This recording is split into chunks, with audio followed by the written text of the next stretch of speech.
Alrighty, ladies and gentlemen, we are back at it again with a rapid fire within 24 hours of the most recent changelog for Prydwen. It appears that they are going for another one. Because one thing has become a bit more clear as time has gone on with the previous iteration of this tier list for version 3.2, where they made some sweeping updates that focused on making it a value-oriented tier list with the existence of the team tier list over here, showing the overall strength of a bunch of different, a bunch of different characters, bunch of different main DPSs and sub DPS and support combinations. Prydwen instead went for something akin to a value tier list that would see where the characters were tracked alongside here and give every single player a bit of an explanation for who's going to be a high value pick for their account so that they can clear the hardest content, or really just the end game content that's in this game. But it turns out people weren't very happy with that. Hi! So you guys didn't really appreciate the idea of a value tier list as much as we had anticipated. We heard your voice and are, as a result, reverting the tier list back to how it used to be with some minor tweaks to be more in line with the team tier list instead of being opposite to it. Just for like some examples of the types of posts, the types of videos that were made regarding the Prydwen tier list, we've actually got the video from Analytical Vibes over here, and you can see that the title is obviously going in a bit. Explaining Prydwen's worst tier list ever, fair to Hoyo, and biased against Wuthering Waves. And then we got another review over here by good old Rene, our favorite sweat in Wuwa, who just really insists on clearing TOA on new accounts and using that to sort of like lord over other people. An honest conversation about Prydwen's tier list. And I've already gone ahead and I've taken a look at these videos through this bar over here. And what's one thing that you see? No actual mention at all of the actual changelog, the reasoning for it, and of course, an in-depth review of things like the criteria and roles category over here that actually would break down what's actually going on with some of the updates. This is just an example of the type of unfortunate misinformation that's been flowing as a result of these videos. And this is where I'm going to have to call out Analytical Vibes a little bit, because what's one thing you see in the Analytical Vibes video, or what's one thing that you don't see? Any mention at all of those changelogs, or any mention at all of the updated criteria and roles page.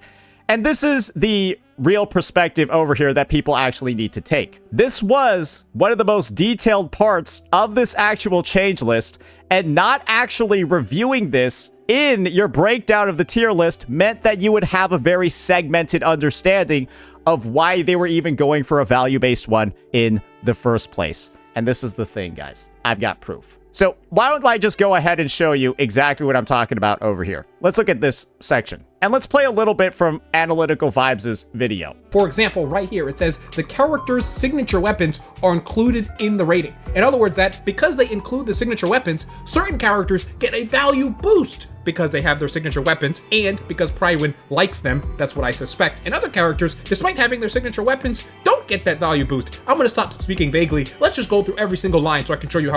So that's the thing.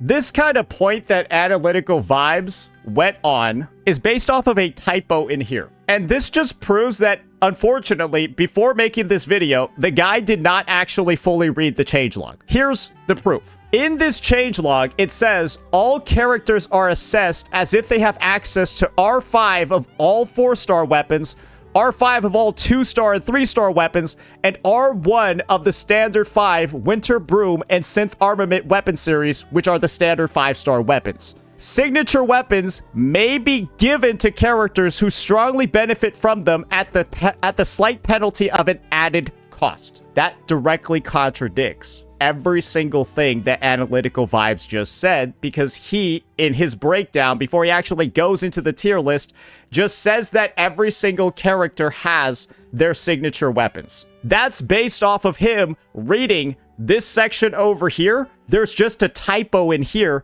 and that also just kind of proves that he didn't read any of the shit that was actually in here. That's the level of non-reading that people were doing. And when they don't show any of the changelog or any of the updated criteria and roles thing, which is where those changes were, in their video, and then just start going in on the placement of the characters, do you see why Prydwen just decided to go ahead and change it back? Because even though in the changelog, you were explicitly told to go ahead and actually start reading that shit to find out why characters were placed in certain areas, people making these videos weren't even doing that. And if they're not doing this shit, do you think the player base is going to be doing this shit? The answer is abso-fucking-lutely not. And when you have a combination of people that aren't going to read anything in here and then aren't going to read the supplementary stuff that was in criteria and roles before going ahead and freaking the fuck out about the tier list, isn't it kind of clear why they decided to revert it? Because this has just proven one thing about both the gacha community as well as the Wuthering Waves community, because it's in the gacha community. Unless you're going to hold their fucking hand, right, to go ahead and actually walk through the entire thing, which is what I did over here so that people actually understood what was going on, you're going to have a very segmented understanding of what's actually in here. And the most devastating part, I think, about the fact that this tier list has been so attacked, at least the value-oriented one, is because this was some of the most helpful information that a person could actually have. Because A, there are some characters that do very well DPS-wise in the game, but they also require very specific teammates and very specific investment levels that might not actually be that translatable to other characters or other team compositions. And the thing is that when you have people that are kind of like, I'm gonna be honest here, kind of like crashing the fuck out off of typos and then not reading the fucking changelog at the same time, you're going to get an even more segmented level of understanding of what the fuck is even going on over here. And so this is the thing.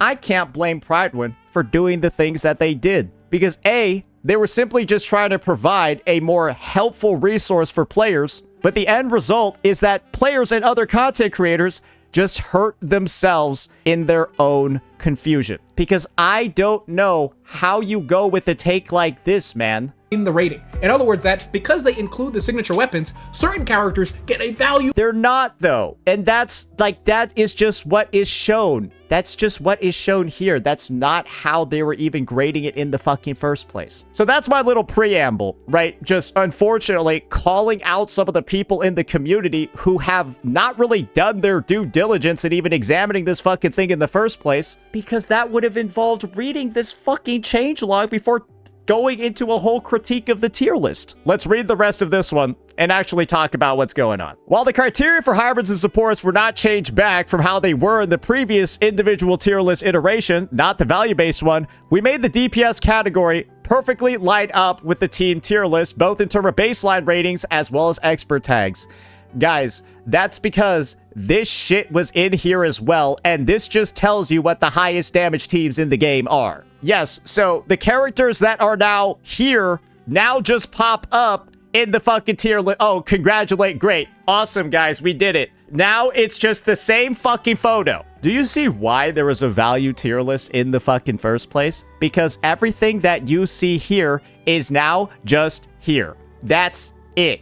That is literally just it. It's just the same photo. Are we happy now? Because that was the point of the value fucking tier list. It was because you already had the strongest DPSs in the game and the strongest teams in the game popping up over here. And so the value tier list, which I'll just tell you how different it looked, right? It was meant to indicate and combine with the team one to give a full perspective for the community. But great. Now we just have the same fucking shit that's here that was showing up over here. Awesome, guys. Well done. Wow. Great. Now your Cardathea is going to show up in tier 0.5. Great. She was showing up in tier 0.5 here as well. So let's just go ahead. Let's review it. Amith is still at the top. Sigrika is also at the top because she's got DPS That's comparable to Ameth's. And great, now you have all the supports for these guys. They're now at the top as well. Are we good? Now, directly below that, we're gonna have all the fucking teams that just showed up in tier 0.5 over here, as well as their supports. Great job, guys. Now we have Augusta tier 0.5, and you know Augusta's best in slot support just in tier 0.5. Oh, and guess what? In the support category, we're now gonna have all the supports for Cardathea. They're just the same fucking tier list now. They're both just the same fucking thing. You guys bitched and moaned so much about what was in here that they just copy and pasted the shit that was in here onto this one. Now it almost feels like there's no point in this tier list anymore. And the only other difference that we had before was, once again, this value-oriented one. Because what's one thing that Rene never looks at here when he's bitching and moaning about this value tier list? Let's just zoom in and take a look. He never even opened up this fucking thing once. He never even opened up the fucking teams tier list a single time, even though in the goddamn changelog, bro, when they talked about the value tier list, they tell you to look at the team tier list as well. Bro, they literally tell you right here to look at the team's tier list alongside it. And the funniest thing is, the goofiest thing in here, guys, is that, like, I'm pretty sure these guys making this content, they said that they looked at it. Wait, did he even look at the changelog? The worst tier list for Wuthering Waves I've seen in the website's history. Those changes include putting Cardathea right next to Carlotta in the... I actually personally make value-based tier lists, so why do I consider this a bad thing? There's 3 major metrics they've listed that I disagree with heavily in terms of their value assessment. One of the biggest examples of this, Cardathea is in T1. Now... What? What about analytical vibes? Does he mention ever reading the changelog? Bro, both these guys didn't even read the changelog. Because then they would have probably decided to take a single fucking look at the team's tier list.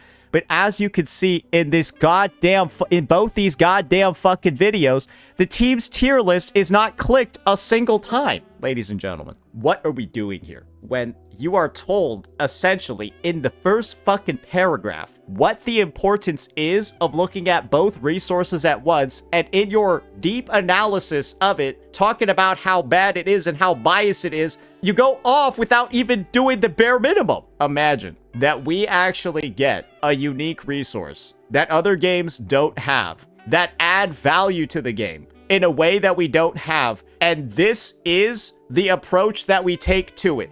We refuse to read. We refuse to actually even try to do the due diligence to gather information. We analyze a tier list without looking at any disclaimers and making a shit ton of assumptions that would have all been avoided if we just fucking read like 4 paragraphs before making our videos. Do you know what this is, guys? This is the unfortunate part. And I'm gonna, this is a term that gets used a lot, even though people don't fully understand it. It is called the Dunning-Kruger effect.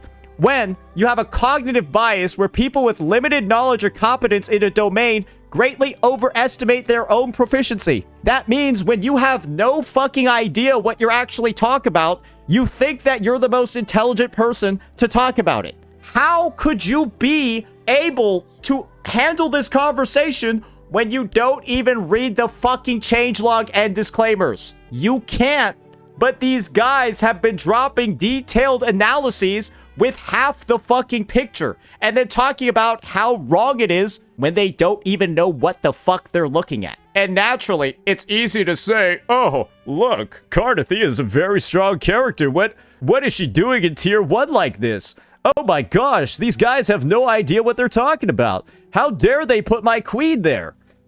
Guys, do better, because all you've done is just continue to rage bait in a situation that once the full details are revealed, the only conclusion that people could come to is that you were too fucking lazy to read. That is the only end conclusion to this shit. You were too fucking lazy to read 4 paragraphs. I'm not gonna lie, it's kind of pathetic. And I hope both of y'all address this shit. I really do. Because how do you not show this shit a single time in your fucking video? How do you not show any of this a single time in your fucking video? That's going to be a short little segment that we're going to be doing over here. I'm personally just like kind of like pissed off at the fact that I already covered the team's tier list in my prior vid, so there's absolutely no fucking reason at all for me to even review any of this shit, because it's all just the same goddamn information over again. And boy, isn't this such a help. Isn't this so helpful now? Great. People that were too fucking lazy or unknowledgeable to read this one can now just get this one instead, when they're both the fucking same now. And all we've done is just lose the value tier list. Something that people actually worked on because they knew having an individual tier list was going to look exactly the same as this.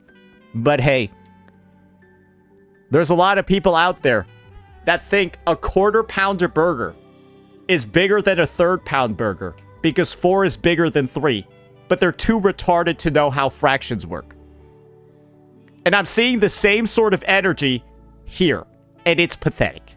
Now that we've established that both of these guys did not read the fucking changelog and didn't look at the team's tier list, there's no point in even looking at the rest of their goddamn video because it's entirely built off of a foundation of them not understanding what's on here. Both of them, both the videos, every single point they're making, it's made on a foundation that doesn't exist because they don't fucking understand this tier list at all. Let me know what you all thought. Peace out.